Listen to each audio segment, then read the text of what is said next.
Sugi Purnamawati kini bisa bernapas lega. Warga desa Jambak, Kecamatan Cikedung, Indramayu itu lolos dari jeratan tindak pidana perdagangan orang setelah kabur dari Cina. Kepada tribuncirebon.com Selasa 18 Februari 2025, Sugi turut menceritakan pengalaman kelamnya selama menjadi korban pengantin pesanan. Informasi selengkapnya akan disampaikan oleh rekan kami wartawan Tribun Cirebon yaitu Handika Rahman. Baik rekan Handika, silakan untuk laporan selengkapnya. Baik, terima kasih. Sebenarnya Rudy Purnawati korban tindak pidana perdagangan orang itu mengambil tanah sudah bisa berapa sebagai ya warga asal desa Jambak, Kecamatan Cikedung, Kabupaten Indramayu itu sudah lolos dari jeratan TPPO setelah berhasil kabur dari negara Cina. Saat ini Sugi sudah ada di kampung halamannya di Indramayu. Sugi pada kesempatan itu juga turut menceritakannya pengalaman kelamnya selama menjadi korban pengantin pesanan. Sugi menceritakan selama dijadikan pengantin pesanan tersebut, dia diketahui tidak diperlakukan layaknya seorang istri sebagaimana mestinya oleh dia warga Cina yang dinamakan dengan dirinya tersebut. Sugi mengaku selama di sana dia juga jarang dikasih uang, kemudian makan pun sangat seadanya ya. Selama di sana dia juga mengalami kekerasan secara psikis karena sering ditekan-tekan oleh suaminya tersebut.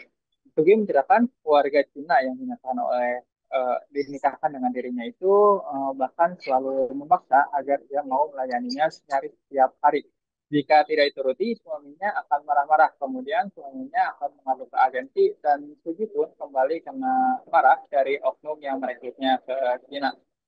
Selain itu, Sugi juga bercerita bahwa suaminya itu sering meninggalkan rumah ya tanpa ada kabar sama sekali. Eh, Masih diceritakan oleh Sugi, kejadian lainnya, Sugi juga pernah mengalami eh, sakit ya saat itu, tapi suaminya tetap memaksa agar yang mau melayani dirinya. Meskipun saat itu mencoba untuk bersembunyi di kamar kosong saat suaminya meminta berhubungan. Suaminya itu bahkan sampai menggedor-gedor pintu kamar ya.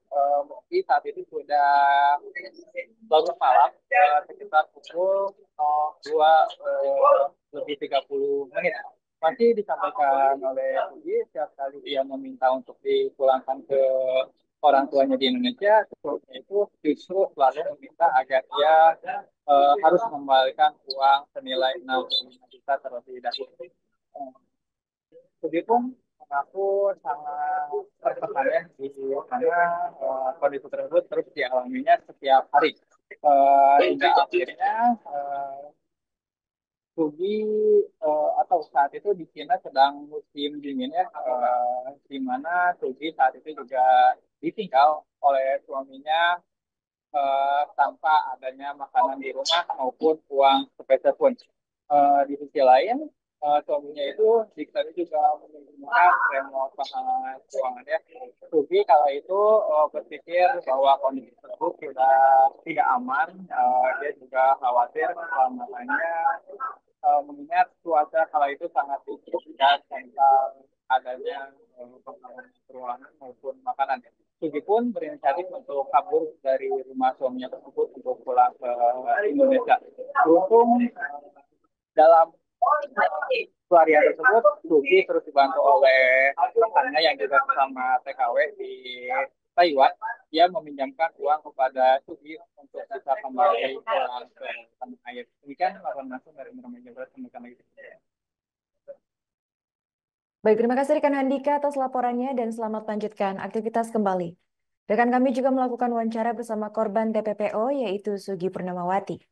Saya dapat DM di akun TikTok yang bernama Sidel tuh ke DM saya, terus nawarin nikah sama orang Cina. Awal-awalnya kayak gitu, terus pertama saya hai dulu,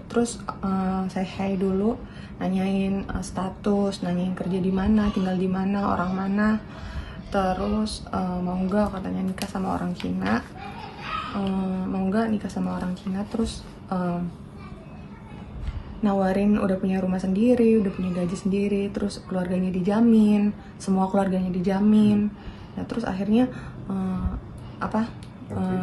tertarik kan, terus akhirnya tukeran WhatsApp. Cuma tuh dia tuh terus-terusan ngechatin terus, katanya jadi nggak, terus-terusan ngechat, terus iming-iming kayak ngeyakinin Sugi soal kalau keluar semua keluar. Download Tribun X sekarang, menghadirkan lokal menjadi Indonesia.